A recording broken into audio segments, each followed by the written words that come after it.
کیونکہ بیت المال میں مومنوں کا مہاجرین کا حصہ ہوتا ہے. تو گویا کہ اللہ تعالیٰ اس آیت کریمہ میں فرما رہے ہیں کہ عام مومنوں عام مہاجرین سے عام مسلمانوں سے رشتہ دار زیادہ قریب ہیں اللہ کے قانون میں. ایک تو یہ ثابت ہوا، اور نمبر دو یہ بات ثابت ہوئی کہ اولو الارحام یعنی رشتہ دار اپنے لغوی معنی میں ان میں سے بعض کے مقابلے میں وراثت کا زیادہ حق رکھتے ہیں. یہ دو معنی ثابت ہوئے. تو یہ جو ہے نا کہ رشتہ دار بعض رشتہ داروں سے وراثت کا زیادہ حق رکھتے ہیں، اس سے تو رد ثابت ہوا. یعنی اب بیٹی کو ہم نے آدھا مال دے دیا کہ وہ فرضی حصہ لے رہی ہے آدھا، باقی آدھا مال بچ رہا ہے. اب باقی آدھا بیٹی کو ہی دیں، اس کو اگرچہ ہم فرضی حصہ دے چکے ہیں، یہ باقی آدھا مال ہم خالہ کو دے دیں، یا ہم باقی آدھا مال سارا بیت المال میں جمع کروا دیں. تو یہ آیت کریمہ یہ بھی بتاتی ہے کہ باقی سارا مال بیت المال میں نہیں جائے گا، کیونکہ مومنین اور مہاجرین سے رشتہ دار زیادہ قریب ہیں. چلیں اگر وہ بیت المال میں نہیں جاتا تو پھر خالہ کو دے دیا جائے، نہیں. یعنی رشتہ دار عام مومن و عام مہاجرین سے زیادہ قریب ہیں، اور پھر رشتہ داروں کے اندر خود بھی الاقرب فالاقرب کا اصول ہے.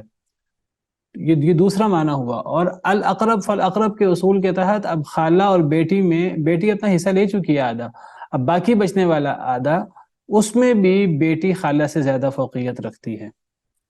یہ مطلب نکلا وَأُولُو الْأَرْحَامِ بَعْضُهُمْ أَوْلَىٰ بِبَعْضٍ سے. ہاں اگر یہاں بیٹی نہ ہوتی، مثلا شوہر ہوتا، اگر مثال یہ ہوتی شوہر، کل پرسوں کسی نے سوال بھی کیا تھا گروپ میں، شوہر خالہ اور شوہر اور خالہ، اب کیسے وراثت تقسیم ہونی چاہیے؟ شوہر تو اصحاب الفرائض میں سے ہے استاذ. جی تو شوہر کو کتنا دیں گے؟ نصف ملے گا شوہر کو. ملے گا. نصف ملے گا. باقی کہاں جائے گا؟ باقی پھر خالہ کو چلا جائے گا. شوہر پہ رد نہیں ہوگا، خالہ کے پاس چلا اولو جائے گا. الارحام. اب اولو الارحام کی وراثت یہاں آئے گی، اور اولو الارحام میں چونکہ شوہر ہے نہیں، شوہر کا فرضی حصہ تو اس کو مل گیا زوجیت کی وجہ سے، وَلَكُمْ نِصْفُ مَا تَرَكَ أَزْوَاجُكُمْ. اب شوہر اولو الارحام میں نہیں آتا. اب باقی مال جو ہے وہ عام مؤمنین اور عام مہاجرین کی بجائے وہ اولو الارحام کو ملے گا. تو اولو الارحام میں تو خالہ بھی آتی ہے. اب یہاں باقی مال شوہر کو نہیں جائے گا، کیونکہ شوہر خود اولو الارحام میں شامل نہیں ہے. شوہر خود وہ نکاح کی وجہ سے وارث بن رہا ہے، تو شوہر نے تو فرضی حصہ لے لیا نکاح کی وجہ سے، باقی مال خالہ کو مل جائے گا. ٹھیک ہے، یہ دو باتیں ثابت ہوتی ہیں اس آیت کریمہ سے. اور یہ دو الگ الگ چیپٹر ہیں بڑے بڑے وراثت کے. ایک چیپٹر اولو الارحام کی وراثت کا ہے، اس کی لمبی تفصیلات ہیں، اس کی بنیاد بھی یہی آیت کریمہ ہے. اور دوسرا چیپٹر رد کا جو ہم پڑھ چکے ہیں، اس کی بنیاد بھی یہی آیت کریمہ ہے. واضح ہے؟ جی اولو الارحام ان میں سے بعض سے زیادہ قریب ہیں، اس سے تو رد ثابت ہوا اللہ کی کتاب میں، اللہ کے قانون میں. من المؤمنین والمہاجرین، اس سے بیت المال کی بجائے اولو الارحام کی وراثت ثابت ہوئی. الا ان تفعلوا الى اولیائکم معروفا، مگر یہ کہ تم کرنا چاہو اپنے دوستوں کی طرف کوئی معروف بات. کیا مطلب ہے اس کا الا ان تفعلوا الى اولیائکم معروفا؟ وصیت. اگر تم عام مومنوں اور عام مہاجرین کے لیے یہ وصیت کرنا چاہو، یہ اگر کسی شخص کے ورثاء میں اس کو پتہ ہے میری خالہ یا میرے ایسے ورثاء ہیں جو وارث نہیں ہیں، تو وہ ان کے لیے وصیت کر جائے، چاہے وہ رشتے میں دور کا ہی کیوں نہ ہو کچھ، یا وہ کسی غیر رشتہ دار کے لیے بھی وصیت کر سکتا ہے، کسی مومن یا کسی مہاجر کے لیے. یہاں مومن اور مہاجر کی بات، مومن تو بات سمجھ میں آتی ہے، کسی غیر رشتہ دار مومن کے لیے. مہاجر کی بات اصل میں اس لیے ہوئی کہ شروع دور میں ہجرت کی بنا پر بھی وراثت کے حکم نازل ہوئے تھے. کون سا حکم نازل ہوا تھا ہجرت کی بنا پر؟ سب وہ جو مواخات کا اصول لیا تھا انصار، اور انہوں نے اپنے آدھا آدھا مال کر دیا تھا مہاجرین کے ساتھ. جی تو وہ ایک مواخات طریقے سے وہ بھی مدینہ، وراثت ہے. جی جس کو مواخات مدینہ کہتے ہیں، صرف وہ چیز نہیں تھی بلکہ اس میں وہ وارث بھی بنتے تھے ایک دوسرے کے مرنے کے بعد، تو وہ وارث بھی بنتے تھے. تو وہ اللہ نے یہاں سے وہ وراثت کا حکم بھی ختم ہو گیا، وہ منسوخ ہو گیا. ورنہ پہلے یہ جو جن کو نبی صلی اللہ علیہ وسلم نے بھائی بھائی بنایا تھا، اگر ان میں سے کوئی فوت ہو جاتا تو ایک دوسرے کا وارث بھی بنتا تھا. تو یہاں سے مہاجرین کی وراثت ہجرت کی بنا پر ختم ہو گئی. اب وہ وراثت کا وہی قانون ہوگا نسب کی بنا پر یا نکاح کی بنا پر یا ولا کی بنا پر یا کسی کے لیے وصیت کی جائے. الا ان تفعلوا الى اولیائکم معروفا، مگر یہ کہ تم کرو اپنے دوستوں کی طرف کوئی معروف بات. کان ذلک فی الکتاب مسطورا، ہے یہ بات لکھی ہوئی کتاب میں. اللہ کی کتاب، یہ اللہ کا قانون ہے اور یہ بات اللہ کی کتاب میں لکھی ہوئی ہے.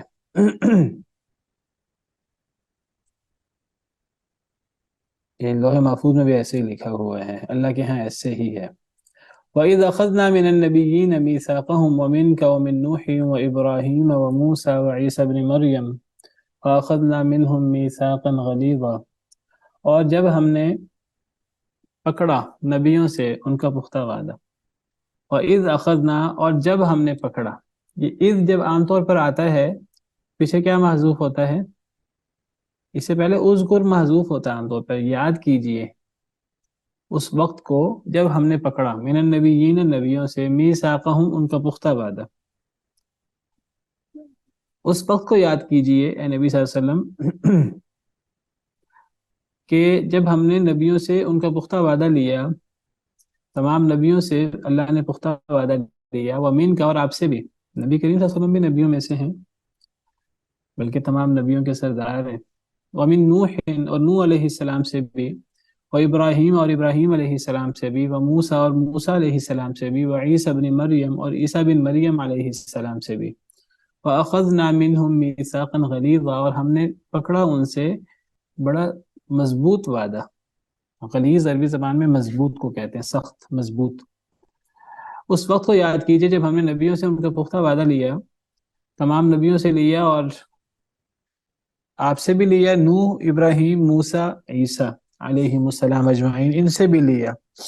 تو نبیوں کا بالعموم ذکر ہوا اور بعض نبیوں کا نام لے کر ذکر ہوا. وہ کتنے نبی ہیں؟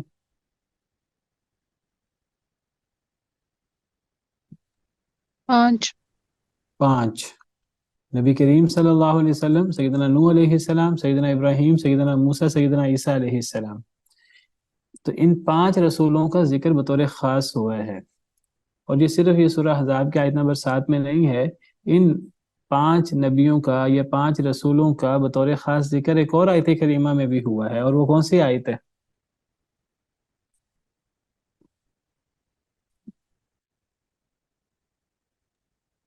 جہاں پہ سارے انبیاء کے اکٹھے نام آئے ہیں وہاں؟ نہیں نہیں، وہاں نبی صلی اللہ علیہ وسلم کا نام نہیں ہے، اور وہاں اور نبیوں کا نام بھی ہے.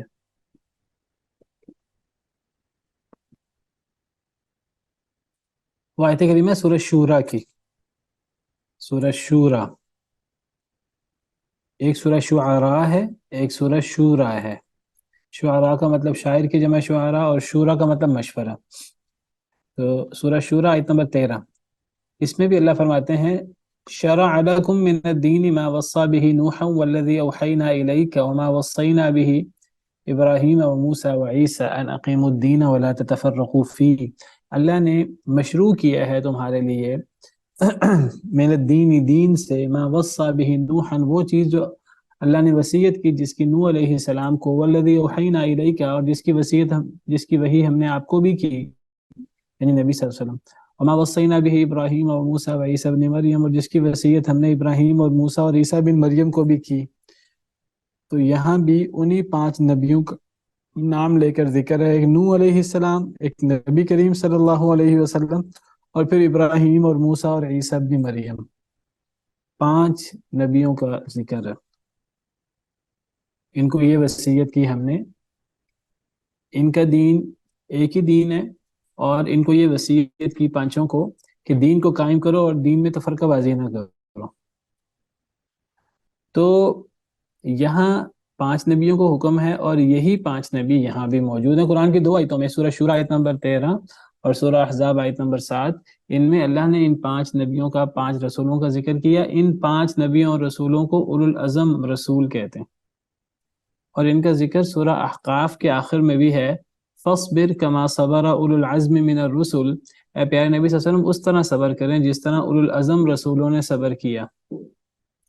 تو مشہور یہی ہے کہ وہ اولو العزم رسول وہاں ان کے نام نہیں ہے سورہ احقاف میں، تو وہ اولو العزم رسول کون ہیں؟ تو اکثر مفسرین کہتے ہیں یہ 5 رسول، 5 نبی، ان کو اولو العزم رسول کہتے ہیں۔ یہ تمام رسولوں میں سب سے افضل رسول ہیں، ٹھیک ہے، یہ سب سے افضل 5 رسول ہیں۔ لیکن اگر ان کی ترتیب بیان کی جائے تو وہ کیا ہے؟ ان کے نازل ہونے اترنے کی ترتیب، نبی صاحب ان کی یہ فضیلت کی پوچھ رہے ہیں۔ ترتیب، فضیلت کی نازل ہونے کی ترتیب تو پہلے حضرت نوح ہے، پھر ابراہیم ہے، پھر موسیٰ ہے، پھر عیسیٰ ہے، پھر نبی کریم صلی اللہ علیہ وسلم ہے۔ سب سے نمبر 1 پہ تو نبی کریم صلی اللہ علیہ وسلم ہے، نبی کریم صلی اللہ علیہ وسلم، جی۔ دوسرے نمبر پہ حضرت ابراہیم علیہ السلام ہو سکتے ہیں کیونکہ جد الانبیاء ہیں۔ اور اس کے بعد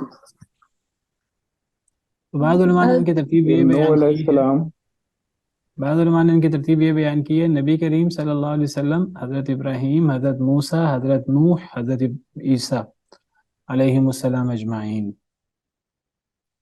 واللہ عالم، کوئی اس کی دو ٹوک دلیل، واللہ عالم، لیکن بعض علماء نے یہ اس کی ترتیب بیان کی ہے، نبی کریم صلی اللہ علیہ وسلم، حضرت ابراہیم، حضرت موسیٰ، حضرت نوح، حضرت عیسیٰ علیہم السلام اجمعین۔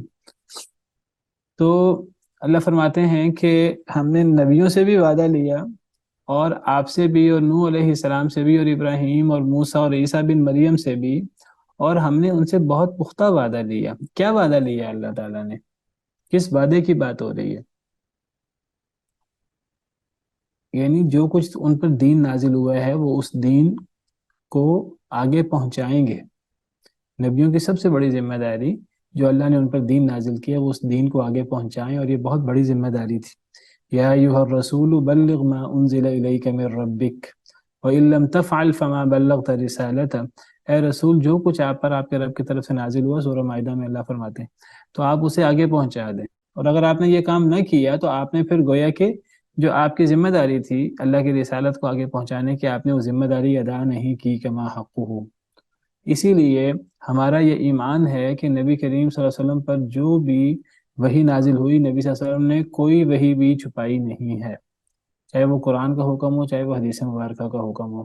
صحیح بخاری، صحیح مسلم وغیرہ میں سیدہ عائشہ رضی اللہ تعالی عنہا سے مروی ہے، وہ فرمایا کرتی تھیں کہ جو شخص یہ کہے کہ نبی کریم صلی اللہ علیہ وسلم نے کوئی آیت یا کوئی وحی چھپا دی ہے، فقد اعظم علی اللہ الفریہ، اس نے اللہ پہ بہت بڑا جھوٹ باندھا ہے۔ 3 باتیں سیدہ عائشہ رضی اللہ تعالیٰ عنہ فرمایا کرتی تھی کہ 3 باتوں میں سے جو بندہ کوئی بھی دعویٰ کرے تو اس نے اللہ پر صرف ایک بہتان نہیں باندھا، اس نے اللہ پر بہت بڑا بہتان باندھا ہے۔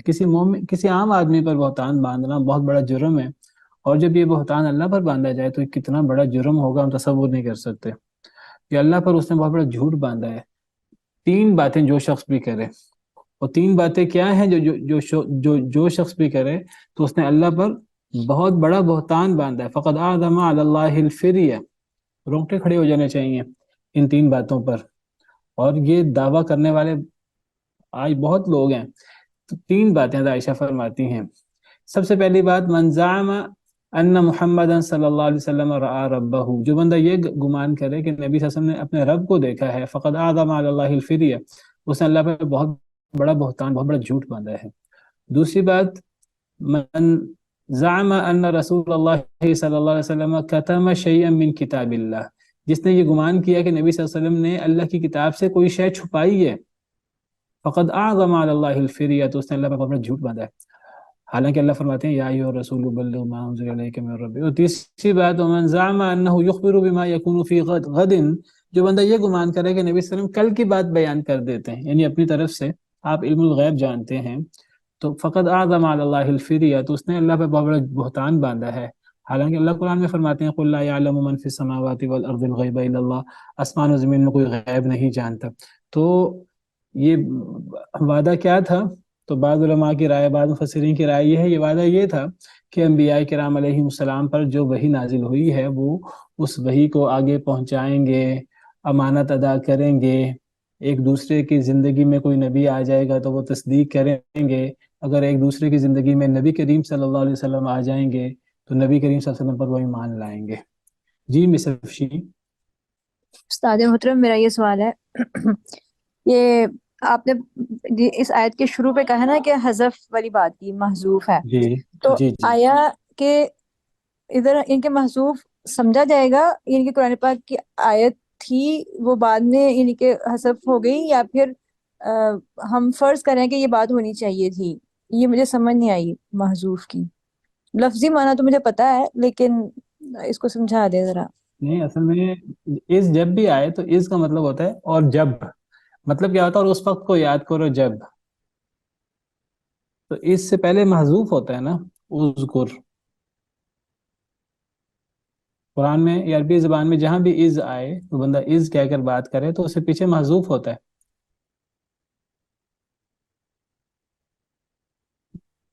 جیسے حتیٰ ہے، حتیٰ کے بعد حتیٰ یقول الرسول، حتیٰ کے بعد ان پوشیدہ ہوتا ہے، ان محذوف ہوتا ہے، یہ کچھ عربی قواعد ہیں۔ تو از سے پہلے محذوف ہوتا ہے اذکر، اس وقت کو یاد کرو۔ جی اچھا، اور ان اذا کے قواعد کی روح سے۔ جی جی، آپ دیکھیے اچھا آگے انہوں نے شرح کرتے ہوئے وذکر ایھا النبی، اذکر، یہ ہمیشہ جب بھی قرآن میں کئی جگہ پر اذ قال اللہ یا عیسیٰ انی متوفیک، اور یہ قرآن میں ایسی دسیوں آیات ہیں تو ہر جگہ اس میں اذکر محذوف نکالتے ہیں۔ جی جی ٹھیک ہے، جزاک اللہ۔ تو اللہ تعالیٰ فرماتے ہیں کہ یاد کریں جب ہم نے نبیوں سے وعدہ لیا، تمام نبیوں سے اللہ نے وعدہ لیا، پختہ وعدہ، اور حضرت محمد صلی اللہ علیہ وسلم سے بھی لیا، نوح علیہ السلام سے بھی لیا، ابراہیم سے بھی، اور موسیٰ سے بھی، اور عیسیٰ سے بھی علیہ السلام اجمعین۔ اللہ نے سب نبیوں کا بالعموم ذکر کیا اور ان 5 نبیوں کا بالخصوص ذکر کیا، تو ان 5 نبیوں کا بالخصوص ذکر کرنے سے ان 5 نبیوں کی فضیلت، ان کا اولو العزم رسول ہونا ثابت ہوا، واللہ اعلم۔ اور ہم نے ان سے بڑا پختہ وعدہ لیا تھا، وہ وعدہ کیا تھا؟ یعنی دین کو آگے پہنچائیں گے۔ اب آپ بتائیے کہ جو لوگ بدعات خرافات پیدا کر لیتے ہیں دین کے اندر، یہ تیجا، یہ ختم، یہ ساتہ، اور یہ 40واں، تو کیا کہیں گے کہ انبیاء کرام علیہ السلام بھول گئے تھے ہمیں بتانا؟ بھلے یعوذ باللہ، یہ عید میلاد النبی لوگ بنا لیتے ہیں، لوگ نت نئی چیزیں ایجاد کرتے رہتے ہیں، تو یہ کتنا بڑا بہتان ہے نبی کریم صلی اللہ علیہ وسلم پر۔ جی مس نورین۔ السلام علیکم۔ وعلیکم السلام ورحمۃ اللہ وبرکاتہ۔ نہیں سر، ابھی آپ نے جو مسلم کی حدیث بتائی ہے، مجھے تو اس بات پہ حیرت ہے کہ کتنے صاف الفاظ میں حدیث کے ہیں ان تینوں چیزوں کے، اور انہی کا دعویٰ کیا جاتا ہے، تو پھر باقی چیزیں تو پھر پتہ نہیں کس طریقے سے کریں گے۔ یہ جو مسلم کی حدیث ہے، آپ سمجھیے کچھ ہمارے ایسے مسالک ہیں کہ یہ تو 3 چیزیں ان کا خاصہ ہیں، یہ ان کے نزدیک ان کے دین کا سب سے بڑا حصہ ہیں، حالانکہ یہ اللہ پر سب سے بڑے جھوٹ ہیں تینوں۔ یعنی کوئی نبی علم غیب جانتا ہے کہ نہیں جانتا؟ جو حضرت عائشہ کہتے ہیں جو بندہ دعویٰ کرے نبی صلی اللہ علیہ وسلم غیب جانتے ہیں، اس نے اللہ پر بہت بڑا بہتان باندھا۔ اور ہمارا ایک پورا گروہ ہے جو کہتا ہے کہ نبی تو نبی، ولی بھی، اور وہ تو کس کو عالم الغیب بنا دیتے ہیں، اللہ معاف کرے۔ اور پھر جو شخص یہ دعویٰ کرے نبی صلی اللہ علیہ وسلم نے کوئی اللہ کی کتاب میں کوئی چیز چھپائی ہے، دیکھیے جو بندہ بھی بدعت کا دعویٰ کرتا ہے نا، تو گویا اس کے بدعت کو پر عمل کرنے کا ایک ہی مطلب بنتا ہے کہ نبی صلی اللہ علیہ وسلم نے بتایا نہیں اس کے بارے میں امت کو۔ امام مالک فرمایا کرتے تھے من ابتدع فی الاسلام بدعتا یراہا حسنتا، امام مالک کا قول آپ کے سامنے نقل کر دیتا ہوں، جو بندہ کوئی بدعت جاری کرتا ہے اسلام میں پھر اسے اچھا بھی سمجھتا ہے، دین میں ہر نئی چیز بدعت ہوتی ہے، ہر نئی چیز دین میں۔ امام مالک کہتے ہیں جو بندہ ایک نئی چیز جاری کرے پھر اسے اچھا بھی سمجھے، کئی لوگ بدعت سیئہ بدعت حسنہ کی تقسیم کرتے ہیں، امام مالک کیا فرماتے ہیں؟ فرماتے ہیں جو بندہ اسلام میں کوئی نئی چیز بطور بدعت کرے اور پھر اس کو اچھا بھی سمجھے، فقد زعم ان محمد صلی اللہ علیہ وسلم قد خان الرسالہ، تو اس کا یہ کہنے کا ایک ہی مطلب ہے کہ نبی صلی اللہ علیہ وسلم نے رسالت پوری پہنچائی نہیں ہے، دین پورا پہنچایا نہیں ہے، آپ نے دین میں سے کچھ چھپا لیا۔ اب بتائیے کہ جو لوگ عید میلاد النبی مناتے ہیں، یہ 40واں مناتے ہیں، یہ برسی مناتے ہیں، تو یہ کیا کہنا چاہتے ہیں؟ نبی صلی اللہ علیہ وسلم نے تو یہ دین نہیں بتایا۔ اب یہ کیا کہنا چاہتے ہیں؟ یہ کہنا چاہتے ہیں کہ نبی صلی اللہ علیہ وسلم نے یہ چھپا لیا تھا، یا آپ نے حضرت علی کو یا کسی کو الگ کر کے بتا دیا تھا۔ نہ یہ نبی صلی اللہ علیہ وسلم سے ثابت ہے، نہ یہ کسی صحابی سے ثابت ہے۔ تو یہ پھر اس کو کہاں سے لے آتے ہیں، اور پھر کیسے اس کو دھڑلے سے پھر منواتے بھی ہیں اور پھر کرتے بھی ہیں۔